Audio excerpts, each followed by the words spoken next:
नमस्कार मंडळी, Sonali kitchen cutter recipe चॅनलमध्ये तुम्हा सर्वांचं मनापासून स्वागत करते। तर आज आपण मस्त पोह्यांचे असे कुसकुशीत कढईवर फुलणारे पापड पाहणार आहोत। तर इथे जे पोहे आहेत मी अर्धा किलो पोहे घेतलेले आहेत। पोहे छान असं भाजलेलेच पोहे असतात, पण अजून छान आपल्याला त्याला एकदम कुरकुरीत बनवायचे असतात। त्यासाठी इथे मी कढईमध्ये थोडे थोडे पोहे टाकून भाजून घेते। भाजल्यावर अगदी कुरकुरी होतात।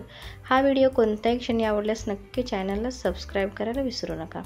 तर बघा, अशा पद्धतीने जे मी मस्त असं मीडियम फ्लेमवर पोहे असे भाजून घेतलेले आहेत, कुरकुरीतपणा आलेला आहे। आता आपण हे मिक्सरला एकदम बारीक असं वाटून घेणार आहोत। जर घरात गिरण असेल तर तुम्ही घरी सुद्धा वाटू शकता, पण आपण थोड्या प्रमाणात करणार आहोत, अर्धा किलो। त्यासाठी मी इथं मिक्सरलाच एकदम बारीक असं पीठ करून सोजीची जी चाळण असते त्याच्याने चाळून घेतलेली आहे। मैद्याची चाळण, सोजीची चाळण असं म्हणतात। तर अशा पद्धतीने वाटून घेतलेला आहे। तर आता आपण ह्यामध्ये मसाला टाकणार आहोत, म्हणजे अगदी परफेक्ट मीठाचं मसाल्याचं प्रमाण सांगणार आहे। तर इथं मीठ घेतलेलं आहे मीठ इथं मी 3 चमचे मीठ घेतलेला आहे। अगदी परफेक्ट प्रमाण आहे। आणि जो पापड खार आहे तो 1.5 चमचा घेतलेला आहे। तर अशा पद्धतीने चमच्यानेच आपल्याला हे माप मोजून घ्यायचं आहे। आणि हिंग आहे तो 1 चमचा भरून घेतलेला आहे। तर सगळं मी चमच्यानेच तुम्हाला मोजून दाखवणार आहे, आणि डिस्क्रिप्शन बॉक्समध्ये सुद्धा याचं प्रमाण मी लिहिणार आहे। इथं मी जिऱ्याची पावडर करून घेतलेली आहे। जिरं जे असतं त्याची पावडर इथं मी 2 चमचे जिऱ्याची पावडर टाकून घेतलेली आहे। आणि आता हे सगळं मिक्स करणार आहोत। तर इथं मी लाल तिखट टाकायला विसरली होती। तुम्ही ह्यामध्ये 1 ते 1.5 चमचा लाल तिखट टाकू शकता तुमच्या तिखटच्या आवडीनुसार।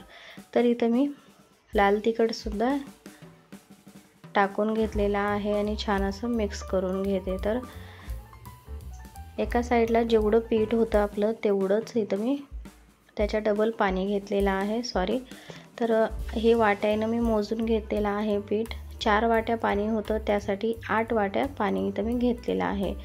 1 पातेलं भरून असेल तर त्याच्या दुप्पट पाणी घ्यायचं, 2 पातेलं पाणी घ्यायचं, असं हे प्रमाण अगदी परफेक्ट आहे। तर इथं 8 वाट्या पाणी घेतलेलं आहे आणि 4 वाट्या पिठासाठी तर दुप्पट घेतलेलं आहे। तर अशा पद्धतीने जे गरम गरम उकळतं जे पाणी आहे हे यामध्ये टाकून घ्यायचं। अगदी उकळतं कडकडीत गरम करायचं आणि नंतर ह्यामध्ये मिक्स करून घ्यायचं।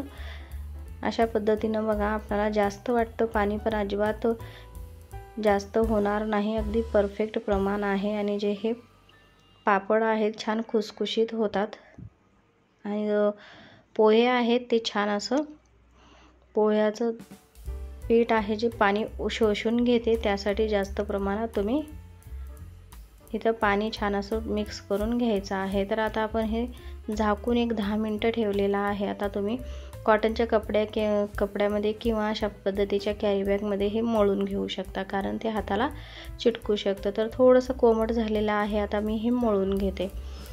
कॉटनच्या कपड्यामध्ये ओला कपडा करून त्यामध्ये सुद्धा मळू शकता, पण इथं मी कॅरी बॅगमध्ये मळून घेते।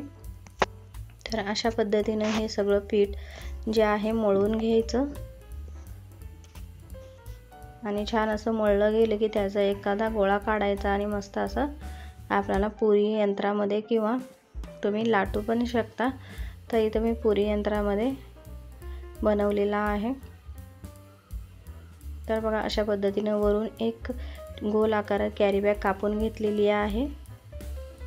छान असं दाबून घ्यायचं आणि छान असा आपला हा पापड तयार होतो। बघू शकता तुम्ही, छान असं एकदम पातळसर आपले हे पापड तयार झालेलं आहे। जे पीठ आहे ते भिजवताना अगदी कडकडीत गरम पाणी टाकायचं, त्यामुळे आपले पापड चांगले फुलून येतात। तर हे मी 2 दिवस घरातच वाळून घेतलेले आहेत। तुम्ही बघू शकता अगदी मस्त होतात, तळल्यावर सुद्धा कढईवर फुलतात। पण माझा व्हिडिओ तो स्किप झाला, त्यासाठी मी तळून दाखवलेलं नाही। नक्की तुम्ही आवर्जून या पद्धतीनं हे प्रमाण वापरून बनवून बघा, अगदी परफेक्ट पापड होतात। तर हा व्हिडिओ तुम्हाला आवडल्यास नक्की चॅनलला 1 लाईक 1 सबस्क्राईब करा। असेच नवनवीन व्हिडिओ पाहण्यासाठी चॅनलला सबस्क्राईब, साईडला दिलेल्या घंटीवर प्रेस करा, जेणेकरून नवीन व्हिडिओचं नोटिफिकेशन तुम्हाला भेटून जाईल। चला तर मग भेटू पुढच्या व्हिडिओमध्ये। धन्यवाद।